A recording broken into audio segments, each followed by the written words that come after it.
Hello అండి. శ్రీ చక్రాయుధం అనే నవల 4వ భాగానికి స్వాగతం అండి. చదువుతున్నది లక్ష్మి. గౌతమి ముఖం చిన్నపోయింది.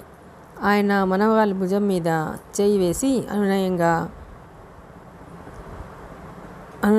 వింటూ కూతురుతో అన్నారు, ఇంటికి పద చెప్తా. పావని మాట్లాడలేదు. 10 రోజుల తర్వాత డిశ్చార్జ్ చేశారు. పావని ఆ ఇంటిని చూసి, నాన్న, ఈ ఇల్లామన్నది, పదండి వేరే ఇంటికి వెళదాం, ఆ ఇంటికి పోదాం, ఎన్నేళ్ళు గడిచిపోయాయో అని తెలిసిన వాళ్ళందరి పేరున అడిగింది. చంద్ర గురించి అడిగింది. ఎక్కడుందో తెలియదు అన్నారు. ఈ అమ్మాయి చక్కగా ఉంది, మన ఇంట్లోనే ఉంటుంది కదా నాన్న అంది. గౌతమి లోపలికి వెళ్ళిపోయింది. అమ్మ పావని, నేను చెప్పేది జాగ్రత్తగా విను, కంగారు పడకు, మనస్సు పాడు చేసుకోకు అన్నారు. ఆవిడ మాట్లాడకుండా శాంతంగా వినసాగింది. గౌతమి దూరంగా స్తంభాన్ని ఆనుకుని తల్లివైపు ఆశగా చూడసాగింది. తనని కూతురుగా అంగీకరిస్తుందా లేదా అనే బెంగతో భయంగా చూడసాగింది. గౌతమి, నీ కూతురమ్మ అన్నారాయన. ఏమిటి, నా కూతురా? ఆశ్చర్యంగా చూసింది. నీ కన్న కూతురు, నువ్వు 9 మాసాలు మోసి కన్న నీ ముద్దుల కూతురు గౌతమి. నాన్న, మీరు చెబుతున్నది నాకు అర్థం కావటం లేదు. నాకు పెళ్ళయిందా? నా భర్త? ఆవిడకు ఏం మాట్లాడాలో తోచలేదు. చెప్తాను అని పావని వాళ్ళు భద్రాచలం వెళ్ళిన దగ్గర నుంచి అక్కడ జరిగిన సంఘటనతో మతిభ్రమించటం, ఇల్లు అమ్మేసి ఆమెకు ట్రీట్మెంట్ ఇప్పించిన ఫలితం లేకపోవటం, ఆ తర్వాత ప్రసాద్ పరిచయం, అతను పెళ్లి చేసుకుంటానన్న తను వద్దని చెప్పటం, అతను వెళ్ళిపోయాక పావని తల్లి కాబోతుందని తెలిసి అతని గురించి గాలించటం, ఈ రోజు వరకు అతని గురించి తెలియకపోవటం, గౌతమితో అలా రోజులు వెళ్ళదీస్తుండటం అంతా చెప్పారు. అంతా విని పావని కన్నీళ్లు పెట్టుకుంది. కూతుర్ని పిలిచి అక్కున చేర్చుకుని కుమిలిపోయింది. మీ నాన్న ఎవరో నాకు తెలియదు, ఎలా ఉంటారో తెలీదు. గౌతమి కూడా ఏడ్చేసింది. అంత బాధలోనూ ఏదో తెలియని సంతోషం ఆ తాత మనవరాలకి. కారణం పావని మళ్ళీ మామూలు మనిషి కావటం. అలా 5 మాసాలు గడిచిపోయాయి. పావని ప్రతిరోజు తండ్రిని ప్రసాద్ గురించి అడిగి తెలుసుకునేది. ఆయన ఎలా ఉంటారు, అందగాడా, చదువుకున్నారా అంటూ. ఆయన కూతురు ప్రశ్నలకి ఓపిగ్గా సమాధానం చెప్పేవారు.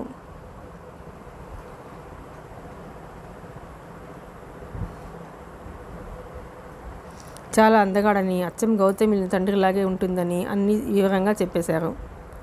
ప్రతిరోజు ఆవిడ అడగటం, అవే మాటలు ఆయన చెప్పటం ప్రసాద్ గురించి విన్నప్పుడు పావని సంతోషంతో పొంగిపోయేది. నాన్న, ఈ జీవితంలో ఆయన్ని ఒకసారైనా చూడగలనా, ఈ జీవితం ముగిసేలోగా ఆయన్ని కలుసుకోగలనా అని ప్రశ్నిస్తుంటే ఆయన బాధపడేవారు. ఇంకెక్కడి ప్రసాద్ తమని మర్చిపోయి ఉంటాడు, పెళ్లి చేసుకుని భార్య పిల్లలతో జీవితం గడుపుతుంటాడు, ఇంకా తాము గుర్తుంటారా? తనే కదూ చేతులారా కూతురు జీవితం అలా చేసింది. ప్రసాద్ తప్పులేదేమో, ఆయన కుమిలిపోయేవారు. ఆ బాధ ఆయన్ని ఆ వయసులో నిలవనీయలేదు. ఆ రాత్రి గౌతమితో ఏమేమో మాట్లాడేవారు. అమ్మను బాగా చూసుకో, మంచి అబ్బాయిని చూసి నువ్వు పెళ్లి చేసుకుని సుఖంగా ఉండు, అమ్మని మాత్రం వదలకు అంటూ. ఏమిటి తాతయ్య ఆ మాటలు, ఈ రాత్రి వేళ పడుకోండి అంటూ బలవంతంగా పడుకోబెడుతుంటే ఆయన నమ్ముకున్నారు. ఇక అంతా పడుకోవటమే, లేవటం ఉండదు అస్పష్టంగా అన్నారు. గౌతమి విచిత్రంగా చూసింది. ఆయన గౌతమి చేతిలోకి తీసుకుని పడుకుండిపోయారు. సోమయాజులు గారు తెల్లవారి లేవనే లేదు. రాత్రి ఎప్పుడో ప్రాణం పోయింది. తల్లి కూతుళ్ళు గొల్లుమని ఏడ్చేశారు. ఆ ముసలి ప్రాణం వీళ్ళ కోసమే ఇన్ని రోజులు ఉంది అని చెప్పుకున్నారంతా. జరగవలసినదంతా చుట్టుపక్కల వాళ్ళు జరిపించేశారు. ఆయన పోయి 1 నెల అయిపోయింది. పావనికి ఒంట్లో బాగాలేదు. డాక్టర్కి చూపిస్తే హాస్పిటల్లో జాయిన్ చేయమన్నారు. ఆ ఊరు నుండి మరో ఊరు వెళ్ళిపోయింది తల్లిని తీసుకుని. చిన్న ఇంట్లోకి మారి తల్లిని హాస్పిటల్లో జాయిన్ చేసింది. 10 రోజుల తర్వాత ఏం చెప్పకుండా ఇంటికి తీసుకువెళ్ళిపోమన్నారు. ఇంటికి తీసుకొచ్చేసింది. ఎన్ని మందులు వాడినా ప్రయోజనం లేకపోయింది. పావని భర్త కోసం కలవరించసాగింది. గౌతమి ఏం చేయగలదు? తల్లి మౌనంగా కన్నీరు కారుస్తుంది. తను మౌనంగా కన్నీరు కారుస్తూ తల్లి కన్నీళ్లు తుడిచేది. ఆ రోజు పావనికి బాగా లేకపోతే గౌతమి చంద్రమతి హాస్పిటల్కి వెళ్ళి ఆవిడని తీసుకొచ్చింది. మొదట చంద్రమతి పావనిని గుర్తుపట్టలేదు. తర్వాత గుర్తుపట్టిందేమో. పావనిని కారులో తమ హాస్పిటల్కి తీసుకువెళ్ళి జాయిన్ చేసింది. అలా అక్కడే పావని చనిపోయింది. జరిగిందంతా గౌతమి హరిశ్చంద్ర ప్రసాద్ గారికి చెప్పసాగింది. ఇది అంకుల్ మా అమ్మ కదా. మా అమ్మ తన భర్తని కళ్ళారా చూసుకోకుండానే ప్రాణం వదిలేసింది. ఆవిడకు ఆఖరి కోరిక తీరనే లేదు అంటూ ఏడ్చింది. అంతా విన్న ఆయన అలా ఉండిపోయారు. గౌతమి పావని కూతురు అంతే. ఆయన కళ్ళు మూసుకున్నారు బాధగా. తను చేసిన పాపం అంతవరకు దారి తీసిందా? అమాయకులను శిక్షించిందా? ఆ రోజు రాత్రి ఆయన అదే విషయం గురించి ఆలోచించసాగారు. అప్పుడు సోమయాజులు గారు అడ్రస్ కూడా తీసుకోకుండా తనని ఇంటికి పంపించేశారు. చాలా రోజులు పావని కళ్ళ ముందు కదులుతుండేది. ఆ అమాయకురాలిని ఎందుకు అంత శిక్ష విధించావు అని భగవంతుడికి దండం పెట్టుకునేవారు. పావనికి బాగైపోయి తన వద్దకు వచ్చేసినట్టు కలగనేవారు. ఆ తర్వాత స్కూటర్ యాక్సిడెంట్ అయితే కాలికి దెబ్బ తగిలి 3 నెలల మంచం మీద ఉన్నారు. తగ్గింది. ఇంట్లో సంబంధాలు చూస్తున్నారు. అవును అని చెప్పలేకపోయారు, కాదని చెప్పలేకపోయారు. చంద్రమతి మెడిసిన్ చదువుతుంది, మంచి కుటుంబం అమ్మాయి, బాగుంటుంది అని సంబంధం నిశ్చయం చేసేశారు. ఆమె చదువుతుండగానే పెళ్లి అయిపోయింది. తర్వాత సంవత్సరం మేఘన పుట్టింది. చంద్ర పాపని చూసుకుంటూ చదువు సాగదని వాళ్ళ పుట్టింట్లో వదిలిపెట్టింది. మేఘన తాతగారు అమ్మమ్మ దగ్గర పెరిగింది. చంద్ర చదువు అయ్యాక భార్యాభర్తలు 3 సంవత్సరాలు విదేశాలు వెళ్ళి వచ్చారు. వచ్చాక హరిశ్చంద్ర ప్రసాద్ గారు లాయర్గా స్థిరపడిపోయారు. చంద్రమతీదేవి హాస్పిటల్ ఓపెన్ చేసి డాక్టర్గా మంచి పేరు తెచ్చుకుంది.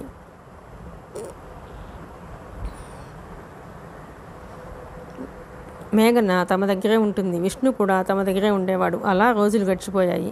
మళ్ళా ఇన్ని సంవత్సరాల తర్వాత పావని గురించి తెలుస్తుంది అని ఊహించలేకపోయారు. పావనికి బాగు అవ్వలేదు. ఇక చనిపోతాను అనగా బాగా అయింది. తండ్రి చనిపోవటం బాగుంది అనుకునేసరికి ఊహించలేని జబ్బు రావటం.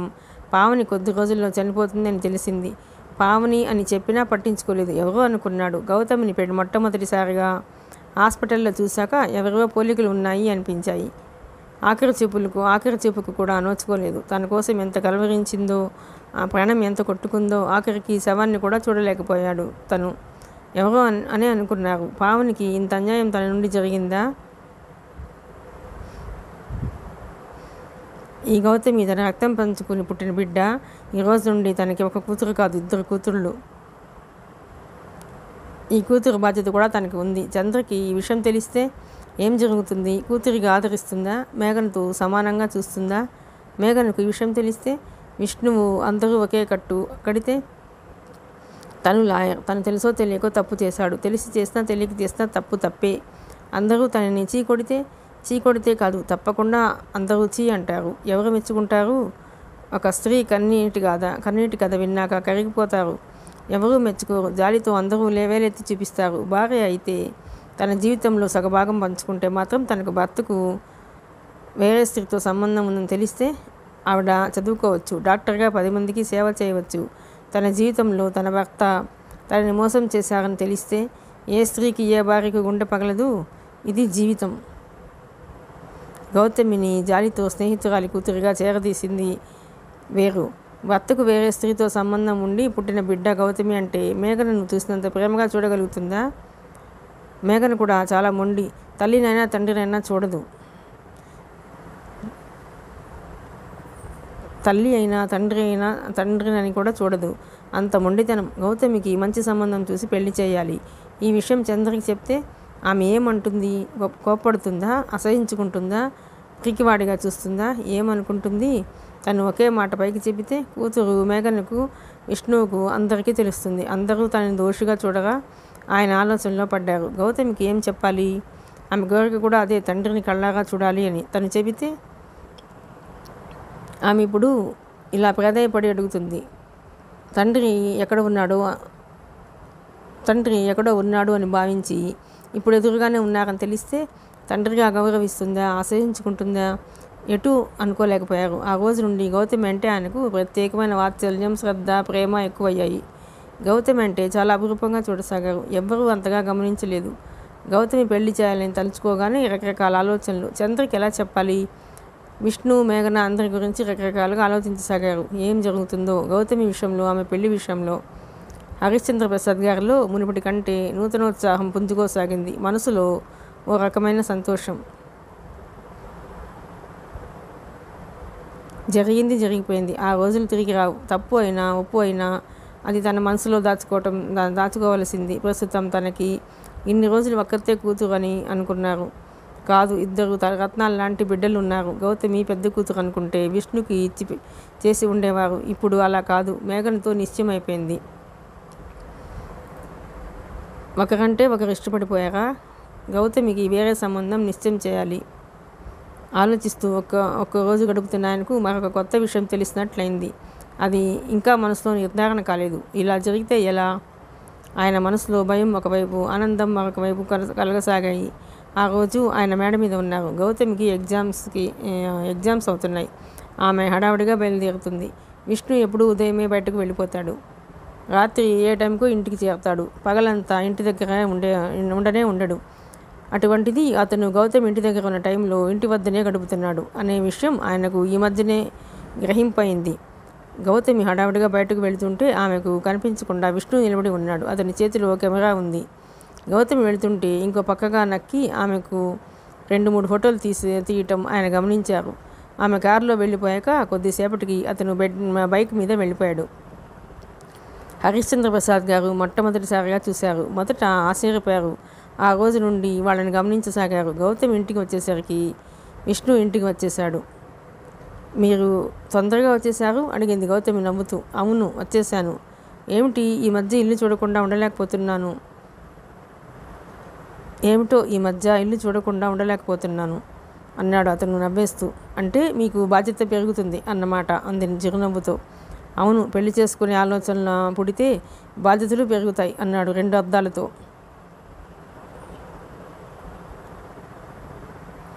ఆమె నవ్వేసింది. అయితే మేఘనకు ఈ విషయం చెప్పవలసిందే. ఎందుకు అడిగాడు. పెళ్లి కూతురు ఆమె కదా అని ఎందుకు అనుకోవాలి? బ్రహ్మరాత ఎలా ఉంటుందో ఎవరు చెప్పలేము కదా. పీటల మీద పెళ్ళిళ్ళే తప్పిపోతున్నాయి. పెళ్లి కొడుకులు మారిపోవచ్చు, పెళ్లి కూతుళ్ళు మారిపోవచ్చు అన్నాడు హాస్యంగా అన్నట్టుగా. ఆ మాటలకి గౌతమి ముఖం అదోలైపోయింది. మీరు హాస్యానికి కూడా అలాంటి మాటలు మాట్లాడవద్దు. మేఘన వింటే బాధపడుతుంది. ఎందుకు? మీ మాటలకి. నేను మరో ఉద్దేశంతో అనటం లేదు. మేఘన మనసు మారిపోవచ్చు కదా, ఆమె మనసులో ఎవరైనా నిలిచిపోవచ్చు కదా అన్నాడు. అంతా అలా మాట్లాడకండి. మీరు అనుకున్నట్లుగా ఆడపిల్ల మనసు అంత సులభంగా మారదు. స్త్రీ ఒక్కసారే ప్రేమిస్తుంది, ఒక్కరికే మనసు ఇస్తుంది, అతన్నే పెళ్లి చేసుకోవాలని ఆశిస్తుంది. అలా జరగకపోతే పెళ్ళే వద్దు అనుకుంటుంది. మీరు అలా పొరపాటున మేఘన విషయంలో అలా మాట్లాడకండి. మేఘన మనస్ఫూర్తిగా మిమ్మల్నే కోరుకుంటోంది అంది అదోలా బాధపడుతూ. నేను మామూలుగా అంటున్నాను. రోజులు ఎలా మారుతాయో మనసుల్ని అయినా మార్చేస్తాయి అని. అది మగవాళ్ల మనసులు, ఆడవాళ్ల మనసులు కావు అంటూ చెప్పి అక్కడి నుండి వెళ్ళిపోయింది. మరో మాటకు అవకాశం ఇవ్వకుండా. విష్ణు మనసులో నమ్ముకున్నాడు. గౌతమి పైకి అమాయకురాల్లా కనిపించినా అమాయకురాలు కాదు అనుకున్నాడు. ఆ రోజు హరిశ్చంద్ర ప్రసాద్ గారు ఏదో చెప్పడానికి అని విష్ణు గదిలోకి వెళ్ళారు. అతను ఓ అమ్మాయి చిత్రాన్ని వేస్తున్నాడు. ఆయన్ని చూడగానే కంగారు పడిపోయి ఆ చిత్రానికి అడ్డుగా నిలబడిపోయి ఏమిటి మామయ్య ఏమిటి అడిగాడు. అతని కంగారును చూసి ఆ చిత్రాన్ని సరిగ్గా చూడకుండానే వెనుతిరిగారు. అది మేఘన బొమ్మ కానీ గౌతమి బొమ్మ కానీ అయి ఉంటుంది అని ఊహించారు సరిగ్గా చూడకుండానే. విష్ణు కూడా బయటకు వెళ్ళాడు ఆయనతో. ఆయన ఎవరి గురించో మాట్లాడారు. అడ్రస్ మారింది అని నీకు కానీ తెలుసా? నేను ఆయన్ని అర్జెంటుగా కలవాలి అంటూ.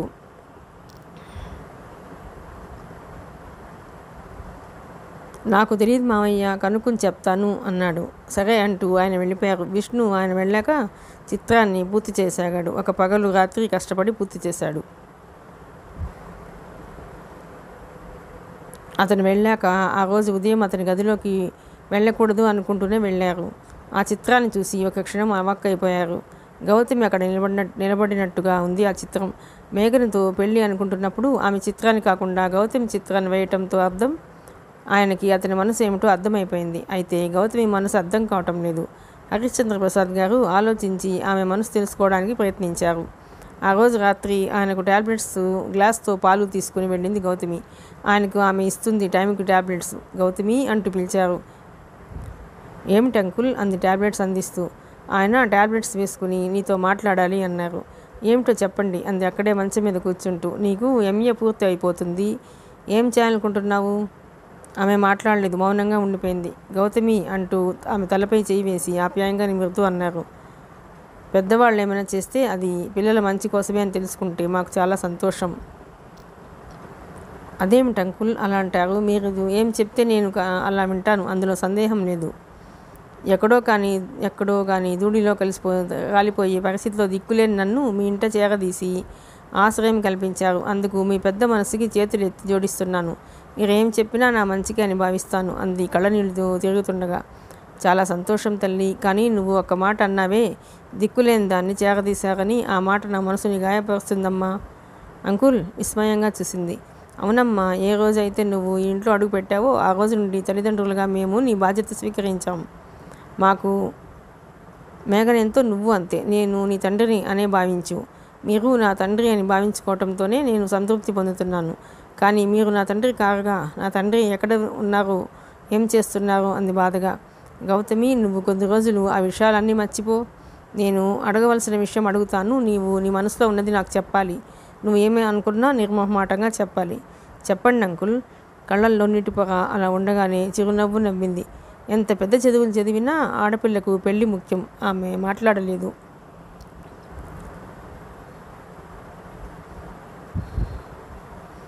మేఘన కంటే నువ్వు 1 సంవత్సరం 6 మాసాలు పెద్ద. నీ పెళ్లి చేశాకే మేఘన పెళ్లి చేయటం న్యాయం. గౌతమి మౌనంగా వింటుంది. విషయం అర్థమైంది. నీకు పెళ్లి చేయాలని అనుకుంటున్నాను. మరి నీ అభిప్రాయం ఏమిటి తల్లి? ఆ మాటలకి కొద్ది క్షణాలు మౌనం వహించి మెల్లగా అంది. మీ ఇష్టం అంకుల్. మీరు ఎలా చెప్తే అలా వింటాను.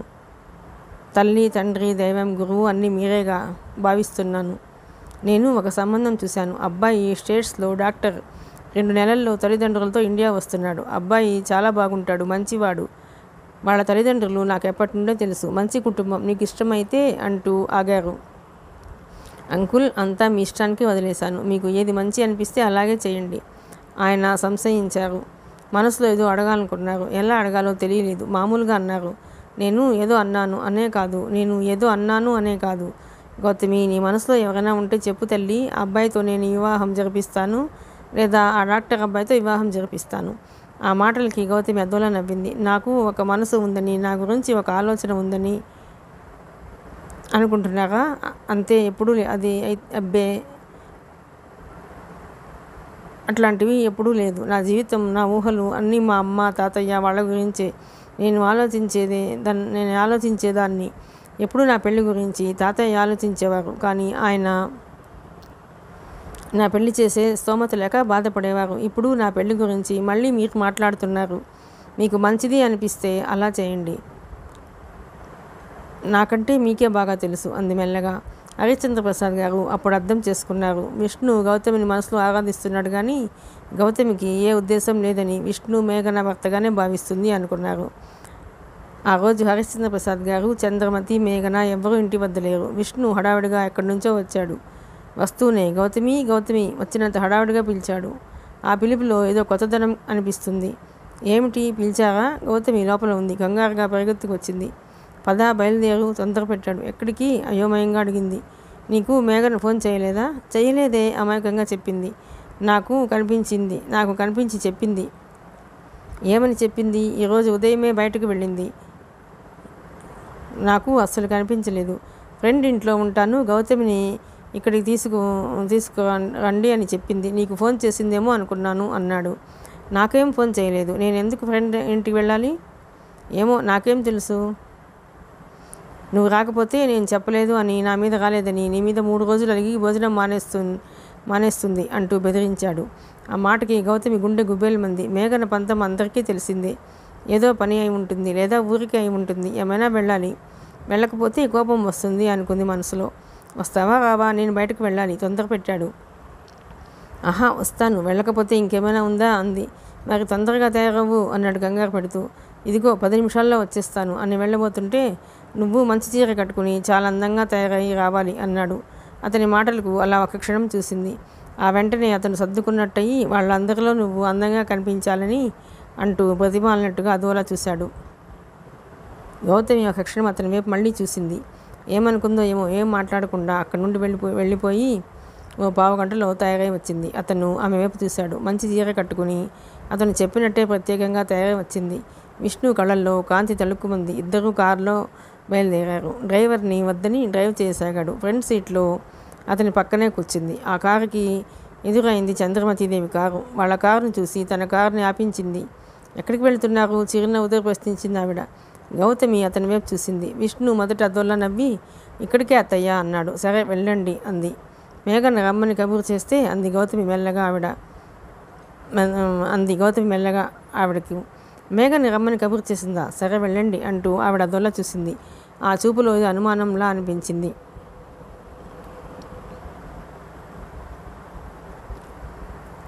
ఆ కారు వెళ్ళిపోయింది. విష్ణు ఎడం చేయి చాపి చూపుడు వేలుతూ ఆమె భుజంపై నొప్పి పుట్టినంత గట్టిగా కూర్చాడు. అబ్బా అంటూ భుజం తడుముకుంటూ అతని వైపు చూసింది. నువ్వు నోరు మూసుకుని కూర్చోవచ్చుగా, మేఘన మాట ఎందుకు చెప్పాలి అన్నాడు తెచ్చిపెట్టుకున్న కోపంతో. దీనిలో అబద్ధం ఏముంది? మేఘన రమ్మంది కదా అంది అమాయకంగా. రమ్మంది అంటూ మనసులో కొనుక్కున్నాడు. ఏమిటి? సరిగ్గా వినపడక అడిగింది. ఏం లేదు ఉభావంగా చెప్పాడు. కారు ఓ ఇంటి ముందు ఆగింది. అతను కారు దిగి ఆమెను కారు దిగమని కారు లాక్ చేసి ఆ ఇంటిలోకి వెళ్ళాడు. వాళ్ళిద్దరి రాక కోసం ఎదురు చూస్తున్నట్టు కొంతమంది అబ్బాయిలు అమ్మాయిలు అక్కడ ఉన్నారు. వాళ్ళు వెళ్ళటంతోనే అందరూ చప్పట్లు కొట్టేశారు ఒక్కసారి. ఓహో, నువ్వు చెప్పిన మాట అక్షరాల నిజం, చాలా అందమైన సౌందర్య రాశి, నిజం నిజం అంటూ అందరూ అనేసరికి విష్ణు వాళ్ళ వైపు నుండి గౌతమి వైపు నవ్వుతూ చూశాడు. గౌతమి ముందు కడుగు వేస్తున్నదల్లా ఆగిపోయి అర్థం కాని దానిలా తన వైపు వాళ్ళ వైపు మార్చి చూడసాగింది. అక్కడ అమ్మాయిలందరూ ఆమె చుట్టూ మూగి విష్ణు చెబితే నమ్మలేదు. నిజంగా మీరు ఎంత అందంగా ఉన్నారు అన్నారంతా. గౌతమికి అర్థం కాలేదు. చిరునవ్వుతో వారి వైపు చూసి తిరిగి అతని వైపు చూస్తూ మేఘన ఎక్కడా అడిగింది. ఆ ప్రశ్నకి అతని ముఖం గంభీరంగా మారింది. సారీ గౌతమి, చిన్న అబద్ధం ఆడి తీసుకువచ్చాను. నీ గురించి చెబితే ఎవరూ నమ్మకుండా కొట్టిపారేశారు. అంత అందం ఎవరికి ఉంటుంది? అందంగా ఉంటే కళ్ళు చిన్నవి ఉండటమో, జుట్టు తక్కువ ఉండటమో, ఏదో లోపం లేకుండా ఉండదు అని అంటే నా మనసు ఉండబట్టలేదు. అలా అని చెబితే నువ్వు వస్తావా? రావు. అందుకే మేఘన తీసుకురమ్మంది అని చెబితే కానీ నువ్వు రావని నాకు బాగా తెలుసు. అందుకే అంటూ మాట మధ్యలో ఆపేశాడు. గౌతమి మాట్లాడలేదు. ఆమెకు అతను అలా చెప్పి తీసుకురావటం నచ్చలేదు. ఇంట్లో తెలిస్తే ఏమనుకుంటారు? చంద్రమతిదేవి కూడా ఎదురుపడితే తను మేఘన గురించి చెప్పింది కూడా. అందుకే విష్ణుకి కోపం వచ్చింది. గౌతమి వాళ్ళతో సరిగ్గా కలవలేకపోయింది. అందరూ ఆమె అందచందాల గురించి పొగుడుతుంటే ఆమెకు మహా ఇబ్బందిగా ఉంది. మనసులో లేదు. హరిశ్చంద్ర ప్రసాద్ గారు ఏమనుకుంటారు? తన పెళ్లి ప్రయత్నాలు కూడా చేస్తానంటున్నారు. ఈ టైంలో వాళ్ళ అల్లుడితో షికార్లకు వెళుతుంటే వాళ్ళకి ఎలా అనిపిస్తుంది?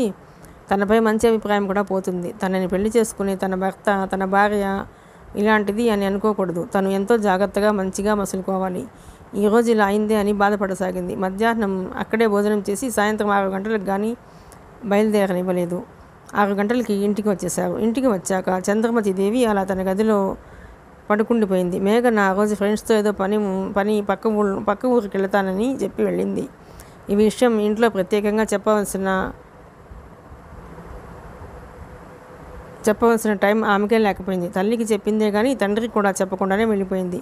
మేఘన ఎంఏ అయిపోయింది, ఐపీఎస్కి వెళ్తుంది.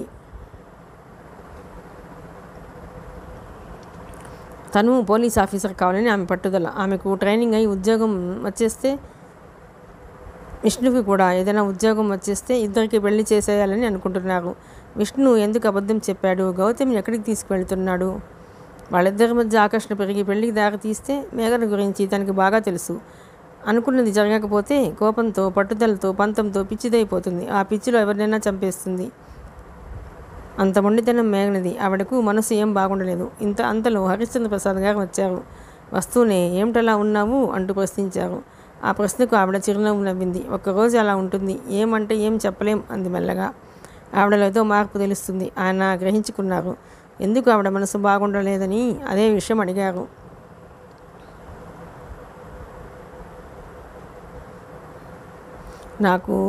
నాకు చెప్పు, ఎందుకలా ఉన్నావు? ఏం లేదండి, ఇందాక నేను వస్తుంటే కారులో విష్ణు, గౌతమి నాకు ఎదురయ్యారు. ఎక్కడికి వెళుతున్నారని అడిగితే విష్ణు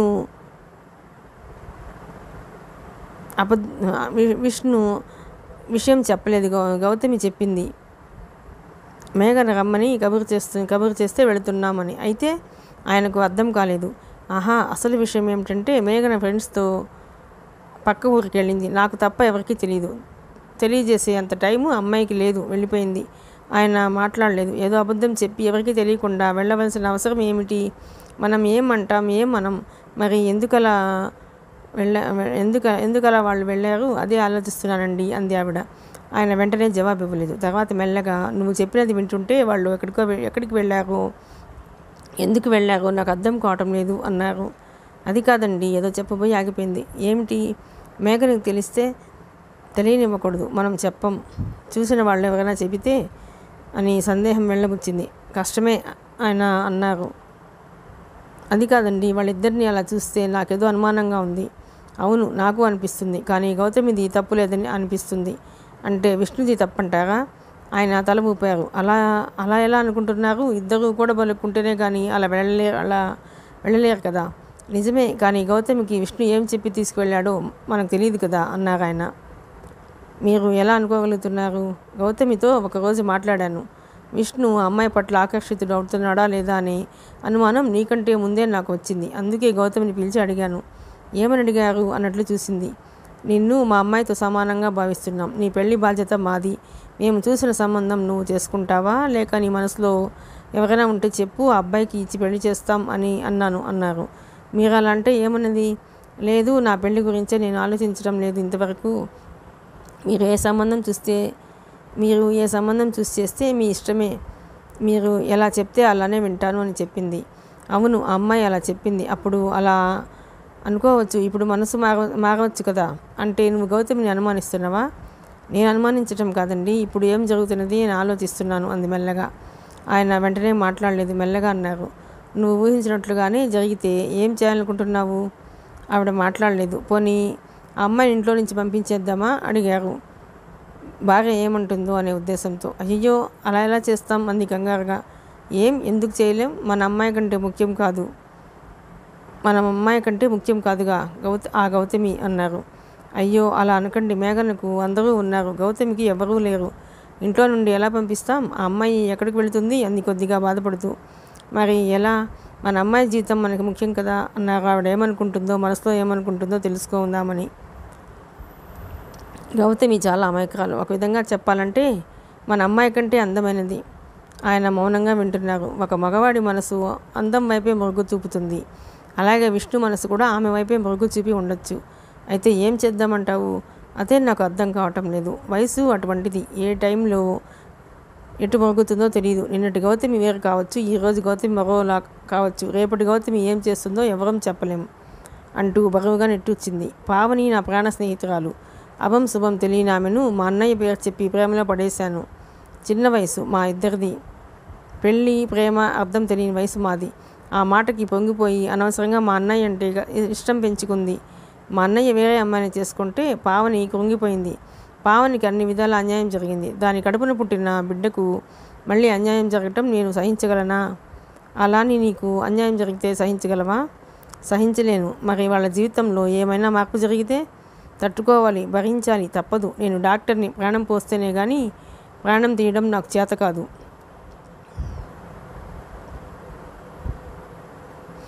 తట్టుకోవాలి, భరించాలి, తప్పదు. నేను డాక్టర్ని. ప్రాణం పోస్తానే కానీ ప్రాణం తీయడం నాకు చేత కాదు.